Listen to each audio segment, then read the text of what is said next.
Kayo ng Samarte, di ba? Tapos pumunta kayo dito sa manugang mo, dito sa Pampanga. Kasi yung anak mo, magiging asawa niya. Ngayon, ayaw kayo papuntahin dito.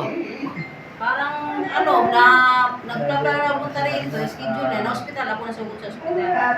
Kaya nag-schedule lang kayo. Relax ang parang ako kahit mahina pa ang... Pero sa medisina, diretso tayo. 1 minute lang ulit natin.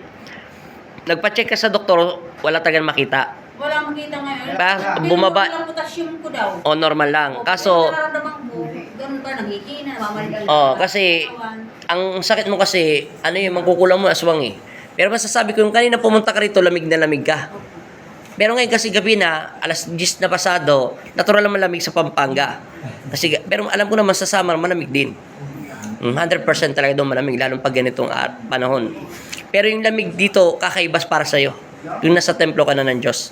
Opo, hindi siya. Yung parang normal lang, parang kaya ko na siyang pag nung hindi pa ako nakarating dito, yung lamig ang kaiba na nanunuot sa katawan.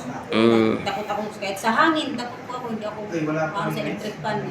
Pero ngayon, awa ng Diyos, masaya ka na. Maraming salamat sa iyo at mega shoutout sa inyo Tisa Samar. At God bless din. At salamat siyempre una sa Panginoon sa Kristo. Tapos na yung kalaban mo, te. Tanggalin mo to para yung potassium mo bumalik na siya. Pero salamat pa rin sa medisina mo at hindi naman talaga nila masyado talaga maunawaan. Pero ginawa pa rin nila ang best nila para matulungan ka sa medisina. Pero ang sakit mo talaga, pang spiritual. Ang binibigay lang nila sa akin medisina, yung sa dugo ko, pinapalapot daw yung, malamalapot daw yung dugo ko, aspirin. Tanungin kita, yung nanay mo kanina, anong tingin mo ngayon sa kanya pagkatapos gamutin ni Kristo? Ikaw, manugang ka niya. Anong paningin mo sa nanay mo ngayon? Oo. Ang kailangan mo ngayon, matulog, kumain, walang bawal kahit anong pagkain. Lahat pwede mong kainin. Ang bawal lang dyan, puro tuyo itlog.